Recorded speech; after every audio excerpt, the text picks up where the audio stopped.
신명기 7장 1절에서 11절까지 한 절씩 서로 교독하시겠습니다. 7장 1절에서 11절입니다. 내 하나님 여호와께서 너를 인도하사 내가 가서 차지할 땅으로 들이시고 내 앞에서 여러 민족 헷 족속과 기르가스 족속과 아모리 족속과 가나안 족속과 브리스 족속과 히히 족속과 여부스 족속 곧 너보다 많고 힘이 센 7 족속을 쫓아내실 때에 내 하나님 여호와께서 그들을 내게 넘겨 내게 치게 하시리니 그때에 너는 그들을 진멸할 것이라. 그들과 어떤 언약도 하지 말 것이요 그들을 불쌍히 여기지도 말 것이며 또 그들과 혼인하지도 말지니 내 딸을 그들의 아들에게 주지 말 것이요 그들의 딸도 내 며느리로 삼지 말 것은 그가 내 아들을 유혹하여 그가 여호와를 떠나고 다른 신들을 섬기게 하므로 여호와께서 너희에게 진노하사 갑자기 너희를 멸하실 것임이니라. 오직 너희가 그들에게 행할 것은 이러하니 그들의 제단을 헐며 주상을 깨뜨리며 아세라 목상을 찍으며 조각한 우상들을 불사를 것이니라. 너는 여호와 내 하나님의 성민이라. 내 하나님 여호와께서 지상 만민 중에서 너를 자기 기업의 백성으로 택하셨나니 여호와께서 너희를 기뻐하시고 너희를 택하심은 너희가 다른 민족보다 수요가 많기 때문이 아니니라. 너희는 오히려 모든 민족 중에 가장 적으니라. 여호와께서 다만 너희를 사랑하심으로 말미암아 또는 너희의 조상들에게 하시는 맹세를 지키려 하심으로 말미암아 자기의 권능의 손으로 너희를 인도하여 내시되 너희를 그 종되었던 집에서 애굽의 왕 바로의 손에서 속량하셨나니 그런즉 너는 알라. 오직 내 하나님 여호와는 하나님이시요 신실하신 하나님이시라. 그를 사랑하고 그의 계명을 지키는 자에게는 천대까지 그의 언약을 이행하시며 인애를 베푸시되 그를 미워하는 자에게는 당장에 보응하여 멸하시나니 여호와는 자기를 미워하는 자에게 지체치 아니하시고 당장에 그에게 보응하시느니라. 다 같이 읽습니다. 그런즉 너는 오늘 내가 내게 명하는 명령과 규례와 법도를 지켜 행할지니라. 아멘. 오늘 본문의 말씀은 지금 가나안에 7 족속이 있는데 그 7 족속을 하나님이 쫓아내시고 그 속에 이스라엘 백성을 갖다가 넣는다라고 하는 약속의 말씀입니다. 자, 이제 가나안 땅으로 들어가면서 그렇다면 오늘 이 본문 7장 1절로 서론 부분으로 그렇게 시작되는데 그러면 하나님께서 이 가나안 족속을 쫓아내고 또 이스라엘을 넣는다면 하나님은 다른 민족을 미워하고 이스라엘 민족만 편애하시고 그들만 사랑하시는가라는 생각을 갖게 하는 내용의 본문입니다. 먼저 답을 말씀드리면 그렇지 않다는 것입니다. 하나님께서는 일찍이 모든 민족을 사랑하시고 그 모든 민족으로 하나님을 아는 지식이 있게 하고 그 모든 민족으로 하나님을 예배하게 하는 하나님의 목적이 있기 때문에 특정 어느 민족만 사랑하고 다른 민족을 미워하시는 그러한 하나님은 아니시라는 겁니다. 그렇다면 오늘 이 신명기 7장 1절 이하를 어떻게 해석해야 되냐면 이 본문은 하나님의 공의 그리고 하나님의 공의 속에서 또 이스라엘 민족은 어떠한 은혜를 입었는가 그러한 측면에서 본문을 해석하고 살펴보아야 합니다. 왜냐하면 하나님은 다시 말씀드리지만 모든 민족을 사랑하시고 모든 민족을 자신의 백성으로 삼기 때문에 어떤 특정 편애하는 그런 하나님이 아니시기 때문입니다. 그렇다면 여러분 이와 같이 개념 속에서 7장 1절을 보면 지금 가나안 땅에 하나님께서 쫓아내실 7 족속이 나와 있습니다. 여러분 7장 1절 뒷부분을 보면 너보다 많고 힘이 센 7 족속을 쫓아내실 때에 그런데 쫓아내시는 데에 있어서 때도 언급하고 있습니다. 쫓아내실 때에, 또 2절에 보면 그때에라고 되어 있습니다. 그러니 하나님께서 이 가나안 7족속을 쫓아내시는 것은 때가 있고, 왜 하나님이 이렇게 하시는가에서는 분명한 이유가 있는데, 여기에는 하나님의 공의가 있습니다. 사실 이스라엘 백성이 이 가나안 땅으로 들어갈 것에 대한 예언은 아브라함에게 일찍 주셨습니다. 창세기 15장에 주셨는데, 그런데 아브라함에게 약속하실 때 지금 당장 너희가 이 가나안 땅에 들어가서 가나안 땅에 이와 같이 큰 민족을 이루는 것은 아니고 4대 만에 다시 돌아올 것이다. 그리고 그때에 너희가 그 땅을 차지할 것이라고 약속했는데, 그때 이유를 하나 말씀하셨습니다. 그 이유는 여기에 오늘 7장 1절에 나와 있는 족속 이름을 하나 언급하는데, 아모리 족속입니다. 아모리 족속의 제약이 아직 관여하지 않았다라고 말합니다. 아모리 족속이. 그러니 하나님께서 이스라엘 민족에게 땅을 주실 때 그냥 편애하심으로 그들을 일방적으로 내쫓고 주시는 것이 아니고, 먼저 하나님의 공의가 성취되어야 되는데, 그 당시 아브라함 당시는 아브라함의 제약이, 아모리 족속의 제약이 하나님의 심판에 이를 정도까지는 차지는 않았습니다. 여러분, 그 관영이라는 단어는 어떤 단어냐면, 그릇이 이렇게 있으면 그릇 꼭대기까지 꽉 찬 거를 말합니다. 그러니 하나님이 심판을 할 때 이 아모리 족속이 심판에 이르는 분량이 차야 심판하시는 겁니다. 그것이 곧 하나님이 그들을 심판하시는 때인데, 그래서 7장 1절은 7족속을 내쫓는 것이 그냥 막무가내로 쫓아내듯이 쫓아내시는 것이 아니고, 하나님의 공의의 판단에서 그들이 심판받을 때가 되었고 죄악이 찼기 때문에 그들을 지금 심판하시는 하나님의 손길이 7장 1절에 있는 것입니다. 그럼에도 불구하고 이 7장 1절에 여러 민족 하면서 7족속이 언급되어 있는데, 하나님께서는 이스라엘만 그 눈을 그들에게 향하지 아니하시고 이와 같이 모든 민족과 모든 족속에게 눈길을 향하고 있다라는 것입니다. 그들에게 이미 심령의 자연법이라는 것이, 율법이 그들에게 있고, 그것을 통하여 그들이 하나님을 알 만한 지식이 있고, 그래야 하나님을 몰랐다고 핑계할 수 없도록 하나님께서 그들에게 이미 하나님 아는 씨앗을 그들에게 주셨는데, 그러한 것들과 그들이 하나님이 주신 계명에 따라 행했는가 안 했는가를 그 모든 민족을 달아보고 계시다라는 것입니다. 지금도 마찬가지입니다. 하나님께서 이 땅에 있는 모든 민족, 중국도 그렇고 미국도 그렇고 모든 민족을 이와 같이 바라보시고 그들이 하나님의 공의의 판단에 다 대상자가 된다라는 것입니다. 물론 하나님은 그들을 자신의 민족으로 이미 구약서부터 선교의 계획이 있지만, 또한 죄악에 대하여 심판하시는 하나님의 계획도 똑같이 있습니다. 그래서 여러분이 오늘 신명기 7족속은 하나님의 일방적인 편에 의해서 그들을 쫓아내는 것이 아니라 하나님의 공의에 따라서 심판을 행하시는데, 구약 성경에서도 이와 같이 이방 민족에 대하여 하나님의 공의를 이와 같이 드러내는 경우가 여러 경우가 있습니다.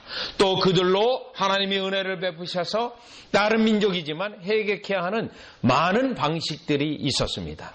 여러분, 이사야 선지서를 보면, 이사야서를 보면 13장 이후로 이스라엘 민족이 아니고 이스라엘 주변에 있는 민족들에 대한 예언들이 나오고 있습니다. 그 예언들은 역시 하나님의 공의를 나타내고, 또 이 모든 민족도, 거기에 있는 주변 민족도 결국은 하나님을 아는 지식이 있게 해서 예루살렘의 시온에 하나님 아는 지식이 강력하게 비칠 때 그들도 하나님의 빛 가운데 돌아오는 백성임을 분명히 말하고 있습니다.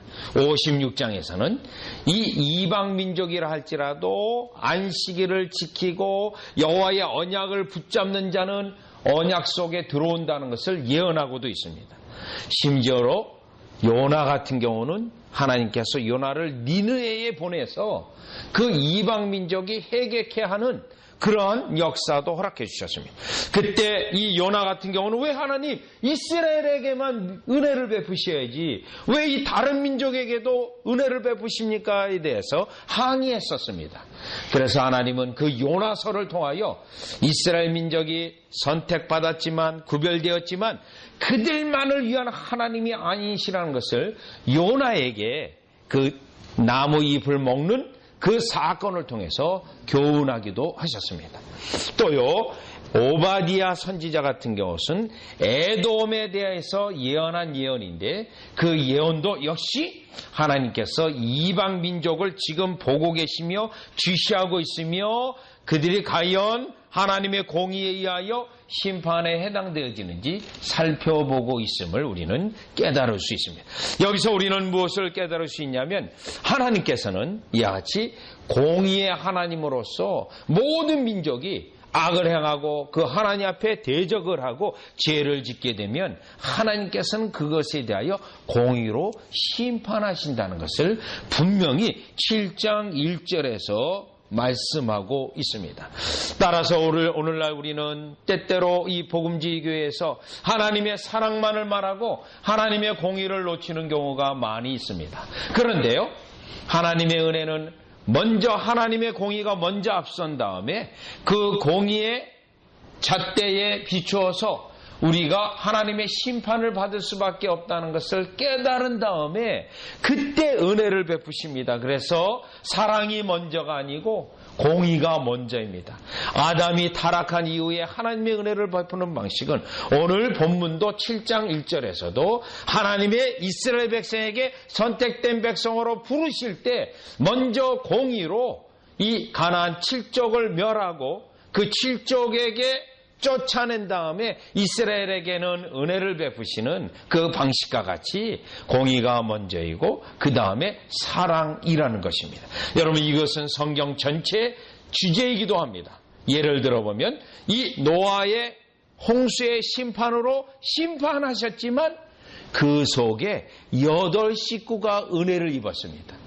창세기 11장에 바벨탑으로 심판하셨지만 그 속에 하나님께서 아브라함을 택하시고 아브라함을 통해서 또 놀라운 일을 행하시고자 하십니다. 하나님의 방식은 항상 이렇습니다. 그래서 오늘 신명기 7장 1절에서도 먼저 하나님의 공의로 이 이스라엘을 은혜로 주시기 전에 먼저 가나안 7족을 공의로 심판하신 다음에 은혜를 베푸신다는 것을 우리는 깨달아 볼 수 있습니다. 물론 이 부분은 오늘날 이 시대에 우리에게도 적용되어지시는데요. 지금 일본이나 중국이나 한국이나 미국이나 상당히 복잡한 관계 속에 있습니다. 이 정세가 어떻게 흘러갈지 잘 파악이 잘 안 됩니다. 여러분, 이때 우리가 하나님이 모든 민족을 바라보는 눈이 필요합니다. 그때 하나님은 공의를 행하실 거고, 여러분, 공의를 행하신 것으로 끝나지 않고요, 공의를 행하신 다음에 반드시 그 속에 은혜를 베푸실 역사가 있을 거라는 겁니다. 예를 든다면 어떤 특정 나라를 하나님께서 공의로 심판하시고 흔드셨습니다. 그렇다면 그 속에 또 구원받을 자가 일어날 것이고, 선교적 관점에서 볼 때는 그 속에 또 하나님의 은혜가 있다라는 사실을 볼 때 우리가 이 하나님이 역사 속에서 일하시는 모든 민족들 간에 행하시는 그 하나님의 손길을 바라보아야 될 줄 믿습니다. 여러분, 과거에 선교학자들이 이라크 전쟁이 일어났을 때, 이 이라크 전쟁의 속에서 하나님 과연 어떤 일을 행하시는가라고 학자들이 생각했습니다. 그리고 이라크 전쟁을 통해서 결국은 선교사들이 들어갈 수 있을 정도로 흔들어 놨고, 또 거기에 들어가서 복음을 전하는 역사를 우리가 볼 때 하나님은 이 모든 민족들 가운데서 여전히 이러한 방식으로 행하고 있음을 학자들이 그렇게 해석하기도 합니다.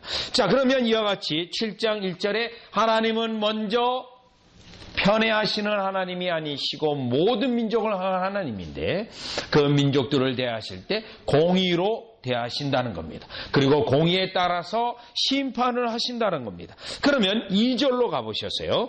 이와 같이 하나님께서 이 공의로 심판을 행하시는데, 때가 돼서 행하시는데, 그러면 2절에 가봅니다. 내 하나님 여호와께서 그들을 내게 넘겨 내게 치게 하시리니 그때 너는 그들을 진멸할 것이라 라고 되어 있습니다. 그렇다면 때때로 하나님의 공의로 나라를 심판하시고 또 어떤 특정한 자들을 심판하실 때 하나님이 직접 심판하시기도 하시고 때로는 도구를 사용하십니다. 하나님이 직접 심판하신 건 제가 좀 아까 말씀드렸던 것처럼 노아의 홍수 같은 경우는 직접 심판하셨습니다. 또 소돔과 고모라 같은 경우는 하늘에서 불이 내려와서 직접 심판하셨습니다. 또 오늘 본문 다음으로 여러분 8절에 보시면 8절 애굽 왕 바로의 손에서 속량하셨네. 애굽에서 이 이스라엘을 건져낼 때 여러분 애굽을 먼저 심판하셨어요. 그리고 은혜를 받게 하신 겁니다. 그런데 이때도 열장으로 이 애굽을 심판하실 때도 하나님의 직접적인 수단으로 심판하셨습니다. 뭐 마지막 죽음, 장자의 죽음과 같은 경우는 그 장자에 해당되는 정확히 결코 하나의 오차도 없이 하나님이 심판이 진행이 되어졌습니다. 그런데 오늘 7장 2절을 보면 이 심판을 하나님이 가나안 7족속에게 행하시는데 2절에 보면 이와 같이 직접적인 방식이 아니에요. 직접적인 방식이 아니라 내 하나님 여호와께서 그들을 내게 넘겨 내게 치게 하시리니 하나님께서 이 7족속을 이스라엘에게 넘겼고 이스라엘은 이들을 쳐야 하는 의무가 부과된 하나님의 심판이었습니다. 의무가 부과되었습니다. 그럼 왜 이 본문에서는 하나님께서는 직접 심판하실 수도 있는데 왜 가나안 7족속을 왜 이스라엘 손으로 넘겨서 이스라엘 손으로 이 심판을 이행하시는가? 여기에는 하나님의 높으신 뜻이 들어있는데 이 가나안 7족을 심판하시면서 이스라엘에게는 은혜를 베푸시는데 이스라엘에게 은혜를 베푸시면서 이 가나안 7족과 뚜렷이 구별하기 위해서 이와 같이 이스라엘에게 심판을 그들에게 하라고 도구로 세운 것입니다. 그럼 왜 하나님은 왜 이 가나안 7족을 이스라엘에게 손에 넘겨서 그들로 치게 하시는가 하면 이유가 있는데 4절에 가보니까요.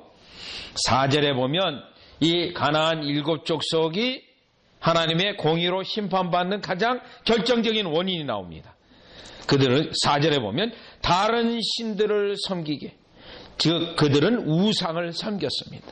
또 5절에 보면 오직 너희가 그들에게 행할 것은 심판의 도구가 되어서 행해야 되는데 그들의 제단을 헐며 주상을 깨뜨리며 아세라 목상을 찍으며 조각한 우상들을 불사를 것이니라. 즉 이 가나안 7족속이 심판을 당하는 것은 그들의 죄악이 심판에 이르길 정도로 분량이 찼는데 그 죄는 우상 숭배였습니다. 그래서 이스라엘 민족으로 그들에게 넘겨주셔서 그들의 우상을 다 타파하게 했습니다. 그러면 왜 이스라엘로 이 일을 손에 넘겨주었는가? 여기는 하나님께서 이스라엘과 뚜렷이 구별하기 위한 것인데 이 우상 숭배가 얼마나 하나님 앞에 큰 죄이면서 하나님에게 악을 행하는 것인지를 그들로 이 심판을 이행하는 도구가 되어지면서 그것을 깨닫게 하기 위한 것입니다. 그래서 그들이 이 우상을 무너뜨리고 하면서 결국 하나님께서 우리를 구별했기 때문에 우리는 반드시 이 구별된 것 때문에 우상 숭배를 해서는 안 될 것을 직접 그들의 손으로 체험하게 하시는 하나님의 은혜의 방식이었습니다. 여러분 하나님께서는 우리를 구원하실 때도 마찬가지입니다. 우리를 죄에서 건지실 때 그냥 죄 용서 안 받고 그것이 끝이 아니고요. 죄에서 건지실 때 먼저 죄가 얼마나 더러운 것이며 죄가 얼마나 하나님을 대적하는 것인가를 철저히 깨닫게 하십니다. 철저히요. 그래서 우리로 하여금 죄가 너무 더럽기 때문에 더 이상 같이 있을 수 없고 그것으로부터 떠날 수밖에 없이 만듭니다. 마치 우상을 무너뜨리면서 이거는 죄야 라는 걸 깨닫듯이요. 그래서 우리로 하여금 죄에서 떠나게 하고 하나님을 대적하는 것을 하지 아니하도록 우리에게 죄각성이 일어나게 하시고 떠나게 하시는데, 오늘 본문이 바로 그와 같은 방식으로 우리 하나님이 심판을 이행하게 하시는 것입니다. 그래서 이스라엘은 이와 같이 심판의 도구가 되면서 그들이 하나님의 이 일을 행하면서 우상 숭배를 미워하게 되고, 우상 숭배가 하나님 앞에 큰 죄악이라는 것을 직접 깨닫게 해서 두 번 다시 그들과 섞이지 않게 하시고, 두 번 다시 그들에게 모양도 따라가지 않게 하는, 세상을 따라가지 않게 하는 하나님의 심판의 방식이 오늘 이 신명기 7장 2절에 나와 있는 것입니다. 여러분, 이 부분을 오늘 이 본문을 우리에게 적용한다면 하나님께서 우리로 세상에서 건지시고 죄악에서 건지셨기 때문에 두 번 다시 우리는 세상의 풍습을 따라간다거나 세상의 방식을 따라가는 것으로부터 구별되었다는 것을 저와 여러분이 기억하셔야 될 줄 믿습니다. 또 세상 사람들이 짓는 그러한 죄의 방식으로 가서는 안 된다는 것을 깨닫게 됩니다. 왜냐하면 하나님이 그것을 심판하시고 그 심판 속에 우리 개인에게 심판의 효과를 주셨기 때문에 우리는 그것을 결코 따라갈 수 없다라는 것입니다. 자, 그러면 지금까지 하나님께서 가나안 7족을 이와 같이 심판하시고 심판의 도구를 이스라엘로 사용하시고, 그 다음에요, 이 심판 속에 하나님께서 이스라엘 백성을 구별하셨다라는 것을 분명히 하는데, 6절입니다. 6절이요. 하나님의 목적이 여기에 있었습니다. 6절에 보면 너는 여호와 내 하나님의 성민이라. 여러분, 거룩한 백성이라고 되어 있습니다. 지금까지 심판을 이행하시고 또 그들을 멸하시면서 이스라엘 백성은 자연스럽게 구별이 됩니다. 왜냐하면 우상을 숭배할 수도 없으며 그를 하나님이 미워하시는 것으로 너무너무 철저히 경험했기 때문에요. 그리고 성민이라. 또 내 하나님 여호와께서 지상 만민 중에서 너를 자기 기업의 백성으로 택하셨나니. 여러분, 여기에서 구별했다라는 것입니다. 하나님의 백성으로 하나님의 영광을 나타내는 하나님의 백성으로 택하시고 구별하셨다라는 겁니다. 즉, 하나님의 이와 같이 심판을 이행하시는 가장 중요한 목적이 여러분 구별입니다. 그들에게는 공의로 심판하는 거지만 우리에게는 뚜렷이 주의 백성으로 구별시키시는 건데, 이때 우리를 구별하셨을 때 우리가 착각하지 말아야 하는 것은 7절입니다. 7절에 보면 여호와께서 너희를 기뻐하시고 너희를 택하심은 너희가 다른 민족보다 수요가 많기 때문이 아니라 너희는 오히려 모든 민족 중에 가장 적으니라. 가장 적고 우리에게 택함을 받을 만한 어떤 근거도 없음을 분명히 말하고 있고요. 아까 7장 1절에 보면 이 가나안 7족속을 몰아낼 때에도 하나님께서 분명히 말합니다. 너보다 많고 힘이 센 7족속. 심판을 행하시며 구별을 하고 있는데, 이때 이스라엘 백성이 우리가 하나님께 무엇을 드렸기 때문에, 우리가 하나님 앞에 어떤 공로를 세웠기 때문에 아니라 하나님이 그들을 택하셨고 그들을 기뻐하셨고, 다시 8절이요. 여호와께서 다만 너희를 사랑하시므로 말미암아, 다만 사랑하셨기 때문에 이 일을 행하셨다는 겁니다.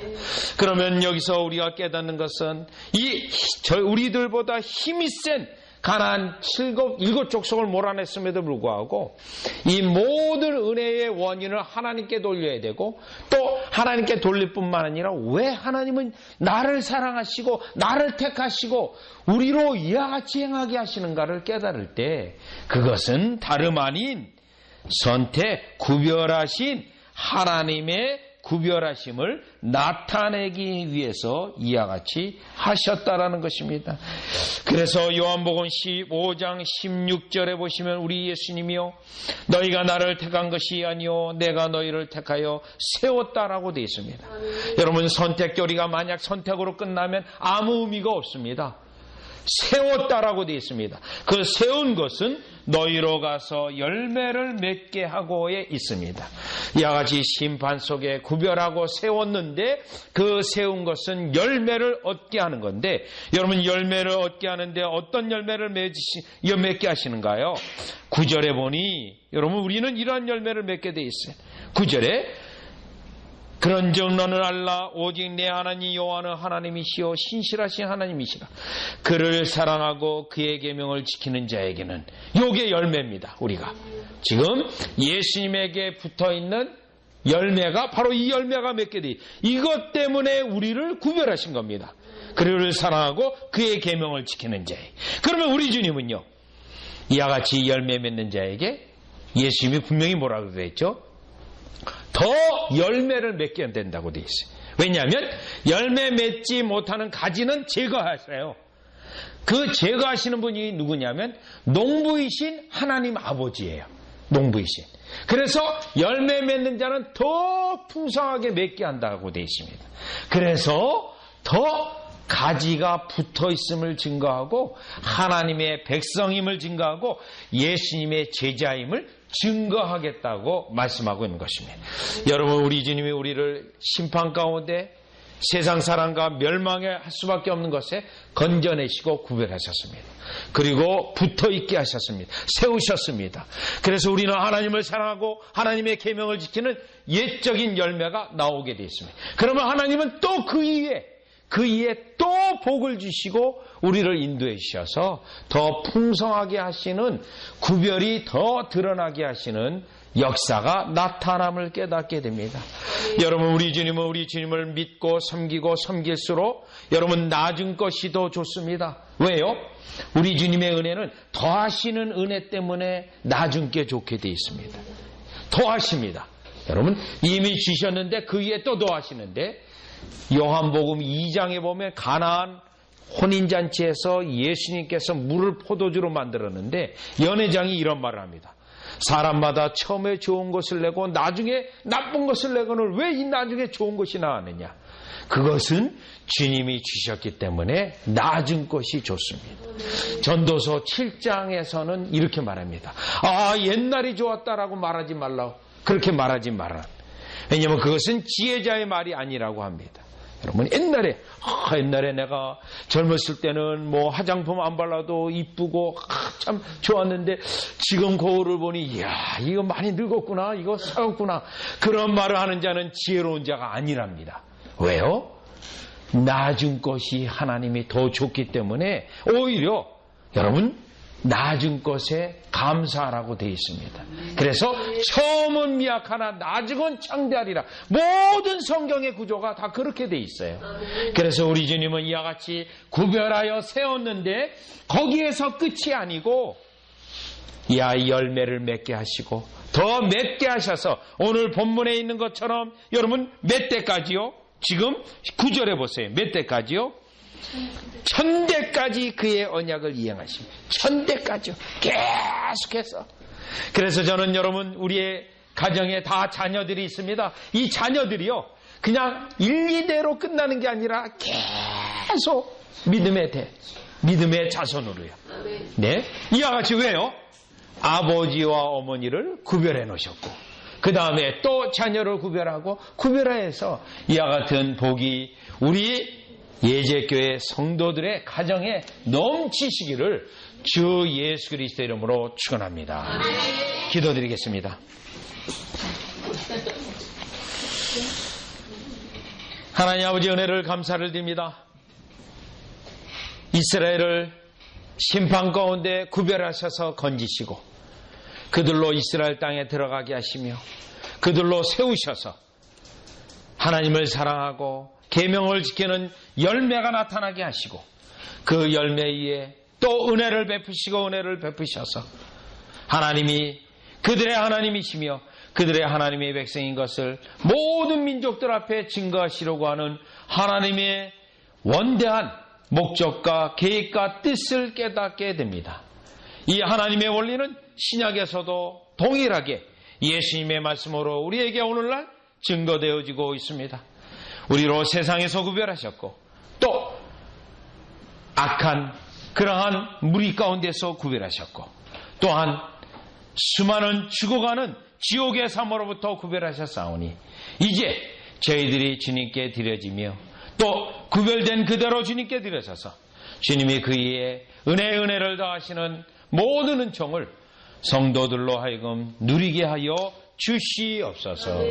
예수님의 이름으로 기도리옵나이다. 아멘.